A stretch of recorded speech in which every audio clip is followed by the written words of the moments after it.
20 তারিখ 20 জুন মাননীয় প্রধানমন্ত্রীজি আসছেন তারকেশ্বরে আমাদের যে পশ্চিমবঙ্গ দিবস, সেই পশ্চিমবঙ্গ দিবসের অনুষ্ঠানে তিনি যোগ দেবেন। পশ্চিমবঙ্গ সরকার, ভারতীয় জনতা পার্টির সরকার এবার 20 জুনকেই 1947 সালে যে দিন আইনসভায় এই পশ্চিমবঙ্গ ক্রিয়েশনের জন্য ভোটাভুটি হয়েছিল, সেই দিনটিকেই পশ্চিমবঙ্গ দিবস হিসেবে আমরা পালন করব ঠিক করেছি। তো আমরা কৃতজ্ঞ যে মাননীয় প্রধানমন্ত্রী আমাদের মাননীয় মুখ্যমন্ত্রীর আবেদন স্বীকার করে, তার নিমন্ত্রণ স্বীকার করে, যেহেতু তারকেশ্বরে সম্মেলন থেকেই প্রস্তাব গ্রহণ করেছিলেন ডক্টর শ্যামাপ্রসাদ মুখোপাধ্যায়, তারকেশ্বরকে বেছে নিয়ে সেখানে পশ্চিমবঙ্গ দিবস পালিত হবে। আমরা উচ্চশিক্ষা দপ্তরের পক্ষ থেকে সমস্ত কলেজ বিশ্ববিদ্যালয়েও সেই দিন পশ্চিমবঙ্গ দিবস পালন করার নির্দেশ দিয়েছি।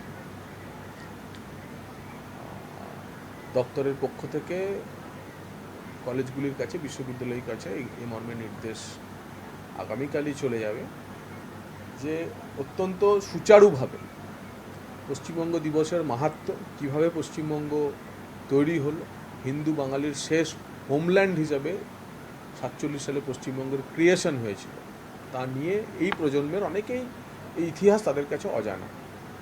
তাই প্রত্যেকটি কলেজ ক্যাম্পাসে ছাত্রছাত্রীদের নিয়ে শিক্ষকরা একসাথে মিলে এবং বিশ্ববিদ্যালয় ক্যাম্পাসে পশ্চিমবঙ্গ দিবস পালন করতে হবে এবং একই সঙ্গে এক নির্দিষ্ট পিরিয়ডের মধ্যে 2 সপ্তাহ, 3 সপ্তাহ, 4 সপ্তাহের মধ্যে এই সংক্রান্ত সিম্পোজিয়াম, সেমিনার করে ছাত্রছাত্রীদের মধ্যে পশ্চিমবঙ্গ দিবসের সচেতনতা, পশ্চিমবঙ্গ দিবস বিষয়ক সচেতনতা এবং সেই প্রেক্ষিতকে বোঝানোর জন্য আমরা বলছি।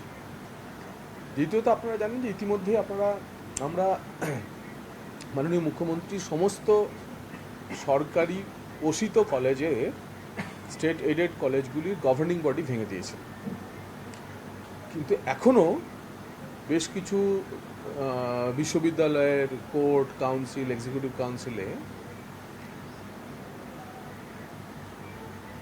আগের জমানার মনোনীত কিছু মানুষজন রয়ে গেছে। তো আমরা প্রাথমিকভাবে তাদের কাছে অনুরোধ করতে চাই যে যারা মনে করছেন যে তাদের রাজনৈতিক দর্শন আলাদা, বর্তমানে যে সরকার প্রতিষ্ঠা হয়েছে সেই সরকারের রাজনৈতিক দর্শন আলাদা, তাই আগের সরকারের মনোনীত, সে অনেক ক্ষেত্রে আছে যে মাননীয় আচার্যের মনোনীত নাম হিসেবেও যাদের নাম গেছিল, সেই নামও তো সরকারি প্রস্তাব করেছিল।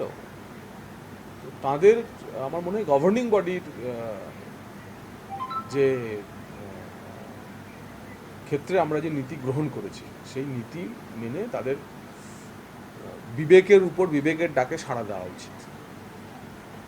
আর তারপরেও যদি তাদের বিবেকের ডাকে তারা যদি সাড়া না দেন, তখন আমাদেরকে মনোনীত সদস্যদের ক্ষেত্রে আমাদের একটা সিদ্ধান্ত গ্রহণ করতে হবে।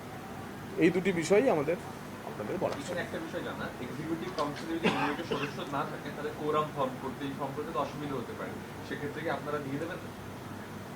আমরা কি করব সেটা পরের বিষয়। আপাতত হচ্ছে ক্লিনজিং অপারেশনটা চলছে এবং এটা চলবে।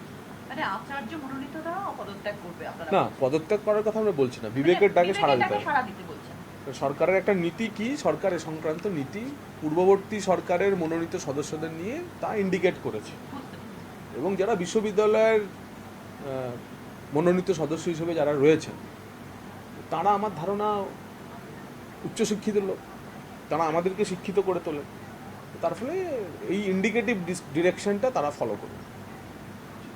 21 জুন আন্তর্জাতিক যোগ দিবস, প্রধানমন্ত্রী নিজে আসছেন, এটা নিয়ে উচ্চশিক্ষা মানে কলেজগুলো, এটা বরাবরই আমাদের কেন্দ্রীয় শিক্ষা মন্ত্রক থেকে এ নিয়ে একটা ধারাবাহিক এসওপি তৈরি করে বিশ্ববিদ্যালয় ক্যাম্পাসে, কলেজ ক্যাম্পাসে যোগ দিবস পালনের কথা বলা হয়। ইতিমধ্যে এবারও সেটা চলে এসছে এবং সেটা নিচে নামানোও হয়েছে। যোগ দিবস তো হয়ই হয়, এবং এই প্রথম পশ্চিমবঙ্গের অফিসারেরাও এই যে 1 সপ্তাহ ধরে চলছে সাইকেল চালানো, মিনি ম্যারাথন, অফিসাররা যোগ পালন করছে অফিসে, 7 দিন ধরে যে যোগের প্রোটোকল রয়েছে আয়ুষ ডিপার্টমেন্টে, সেই মতো যে কাজ চলছে, তো যোগ দিবসের ব্যাপারে স্ট্যান্ডার্ড প্রোটোকল অনুযায়ী গত 2-3 মাস ধরেই, 2-3 বছর ধরেই আসছে, এবারও সেটা গেছে। কিন্তু যেহেতু পশ্চিমবঙ্গ দিবস পালনের বিষয়টি নতুন, এবার আমরা প্রথম সরকারিভাবে পশ্চিমবঙ্গ দিবস পালন করছি ভারতীয় জনতা পার্টি সরকার, সেই জন্য কলেজ বিশ্ববিদ্যালয়ের ক্যাম্পাসেও যেন পশ্চিমবঙ্গ দিবস পালিত হয় সেই নির্দেশ দেওয়া হচ্ছে।